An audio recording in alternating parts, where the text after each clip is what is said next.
Wagwan shorties and mans, we are back with another one, exploring both Jeddah and Madina, Saudi Arabia. Unfortunately, we only had one night in Jeddah, so we only got to explore the street markets and the Corniche area of Jeddah, which is basically a boardwalk along the Red Sea.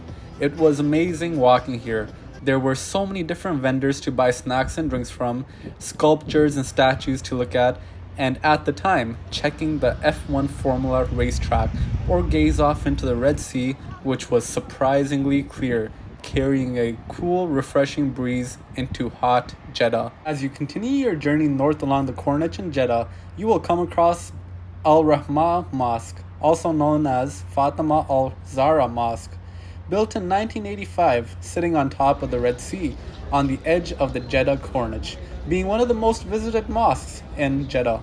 Now over to Madina, a city around 415 kilometers north of Jeddah. It is the second most holiest city in Islam after Mecca, housing Masjid an-Nabwi, in English the Prophet's Mosque. It is a huge mosque constructed by the Prophet Muhammad and is the final resting place of him. The mosque has been built, expanded, and redesigned over a millennium, making it more comfortable and accommodating for its thousands of daily worshippers and visitors. The mosque is huge, with both an outdoor and indoor portion. The outdoor portion has big tents to give shade to its visitors, and white marble floors, with plenty of bathrooms and a huge underground parking underneath the mosque. The inside of the mosque has an abundance of space, tall ceilings, and openings for natural light, with a beautiful pattern all across, calligraphy and golden domes. Near the front, left side of the mosque, you will find calligraphy on the walls and hundreds of people lined up to see three graves, one for the Prophet and two for his companions, named Abu Bakr and Umar. The mosque is truly a sight to see. As you'd expect, a place with so much history, a place where the Prophet and many of his companions spent so much time in, there are many other mosques to be found across the city, whether it be nearby the Prophet's Mosque or at a distance. Each of these mosques have been around for hundreds, if not thousands of years. Each designed beautifully, showcasing the different eras of design and containing a rich history, even after being revamped, redesigned, or built upon. Each mosque, as grandeur from the outside it may be, is similar on the inside, a prayer hall with a carpet, all facing towards the Qibla in Mecca. But even then, the carpets, the walls, the ceilings, doors, and other features of its interior will have its own humble artistic touch. Now over to Sayyid al-Shoda Mosque, a big and beautiful mosque built in 2017 next to the gravesite of the companions of the Prophet who fought in the Battle of Uhud.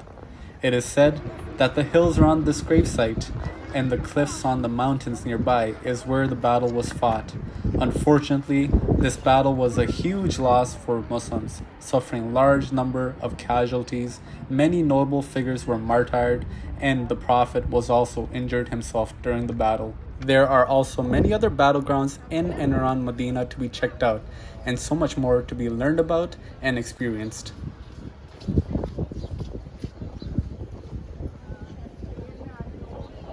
After checking out the grounds of Uhud, we lightened the mood by dropping by Masjid Quba, another notable mosque in Medina near the Prophet's Mosque, before walking over to a small oasis next to the mosque. It contained a historical building built from rocks, a well with cold, refreshing water, surrounded by lush green trees, grass, and all the amenities a park has to offer, but better, due to its close proximity to such a historical and tourist site. This place made you forget you are in a mountainous desert area. Its refreshing essence cools you down and relaxes your soul. You will find many families just looking to enjoy their day here. For that, they have a sofa-like benches and stalls selling drinks and snacks.